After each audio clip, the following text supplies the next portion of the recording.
Hello, this is Kate. I'm Woolly Faye. This is another tutorial on front side only tapestry. The reason I'm doing that is because in the near future, I'm going to be releasing a pattern. I haven't gone too far on this. I don't want to reveal it all yet, but it's going to be a combination of mosaic overlay and front side only tapestry. Now, down here when I started it, I placed stitch markers in every 20 chains. So chain 20, put a stitch marker in the 20th. So then when I began to add these single crochet stitches in there, I had already been able to count 20, 40, 60, 80, all the way down to make sure my stitch count was correct. My chain count, I should say, was correct. And then I began my foundation row. So I just left those in place when I did the foundation row and then began using some of them up here.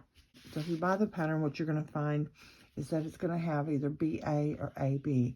That indicates to you that both yarns are being used in the tapestry row, and it is kind of divided from the rest of the pattern as tapestry, so stands out. There's just a little kind of a break in the graph so that you know that that portion is tapestry. But the numbering system doesn't change, so you go from 21 over the break to 22 automatically, so you know that it continues there. And then, of course, you want to, every other row, put in your color as AB or BA. So you're still doing your dip downs on the side. So on this one, I've already done my dip down on this one. So I'm actually going to be starting with color A, which is this background color here.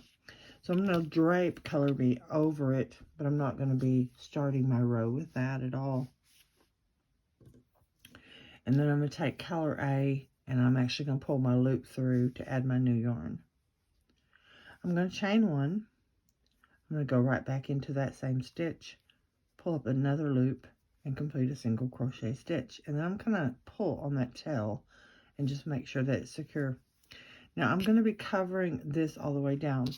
This is what I begin to put 5 more stitches in every time I hit one of these. That's the first of 5, and I count 5. And then I switch back to my color A again. And of course here, I'm going to be adding the 7 right on top. I know that because I, wrote the pattern, but also because on the graph, I can see clearly what I have to do. So when you come to your tapestry section, you will actually have to count over and go, okay, there's my first stitch. I have to do 5, so I'll put that first stitch in there. But you have to be studying your graph and know exactly what needs to go where. You can mark them any way you choose, but this is how I've chosen to mark mine. I don't continue to put a marker in here because this is already established. I can see clearly on the graph where I need to put my stitches from here. But I did have to mark it when I began here with this count of 3. So when I began here, I put a marker in on the first stitch, and I knew it was a count of 3 because I studied the graph. And then I did that. I went ahead and marked all the way down so that I didn't miss a single one. So here I know that I've marked these in the appropriate spot. They've got to be a count of 5, so that will be my first count of 5, and I'm going to do that in pink. But until that point, I'm going to be covering the pink. So I just actually continue to go into the back loop. You have to do that with tapestry crochet or it will begin to lean, and you don't want it to lean. So there's 1, 2 stitches, 3, and the first one we attached, 4. We're just going to do this all the way down, 5, 6, 7, there should be 13, 8, make sure that's in the right place, nope, slipped over, 8, 9, 10, and keep this kind of to the back, this yarn here. It's kind of keep held on the back, okay? You don't want to hold it. You don't want to hold it up to the front. You want to hold it to the back. 11,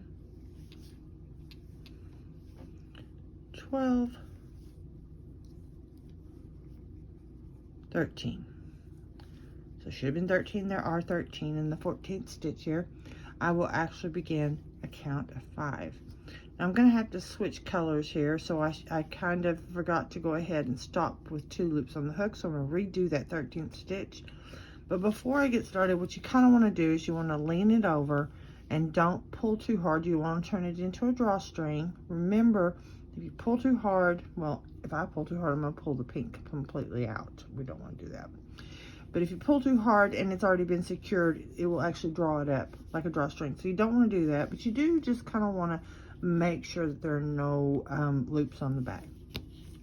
So once you've done that, then go ahead and that final 13th stitch, or whichever stitch you're on when you're doing it, you'll want to go ahead and pull up a loop. And instead of coming through to finish the single crochet, you're going to switch to the next color and pull that through. And as you can see on there, that does not change the stitch that you were working. That 13th stitch is still color A. See, it doesn't change the stitch, but it's ready now to begin doing the next 5. So I'm going to take this stitch out, and it will be marked simply by the fact that I put the 5 stitches there in the future.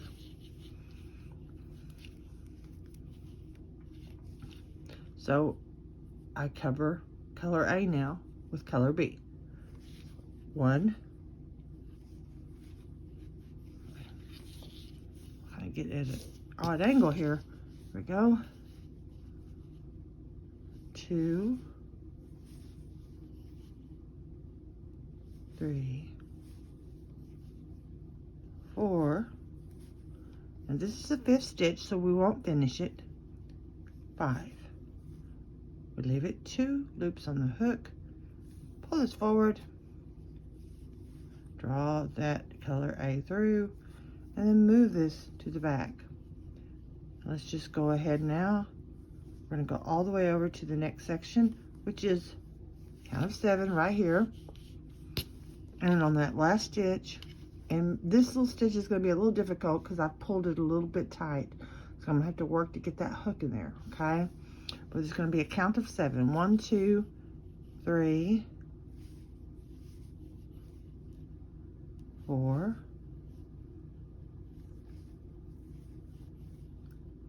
5, 6. I'm going into the back loop. Remember that 7th one was going to be a little difficult, so we're just going to see if we can't. It went in pretty easy this time, but sometimes it really is, and I was expecting that. I got lucky. So I'm going to pull up a loop. I just want to check and make sure there are no loops forming on the back here. You always just kind of want to make sure you avoid that. Pull the next color through to finish that stitch. And remember, it doesn't actually change the color of the stitch, but you're ready to start working the next 7 with color B. 1, 2, 3, 4, 5, 6.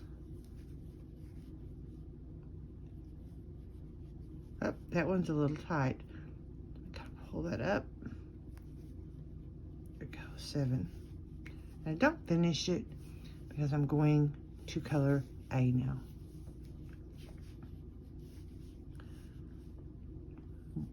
1, 2. It should be only 7 stitches to the next. So if that stitch is not 7 away, if this is not the 8th stitch, then I'll need to move it. 1, 2, 3, 4, 5, 6, 7, and I don't want to finish it because this is the first stitch of color B. I'm just going to take that out, move this forward, fold this up, kind of give it a little bit of a pull so it's not loose and sloppy. I have a cough drop in my mouth. Okay, and then 1, 2, 3, 4, 5, and we're going back now to color A. This was color B.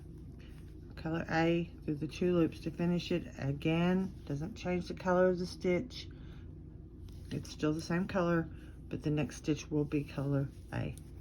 Okay, so again, we begin.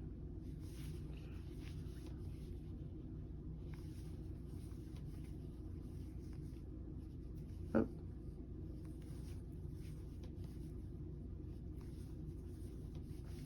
So as you can see, and I'll do this all the way down, I've now begun another portion of the pattern that's going to emerge on this. I hope you will give me a thumbs up and subscribe and pass this on. We'll see you the next time.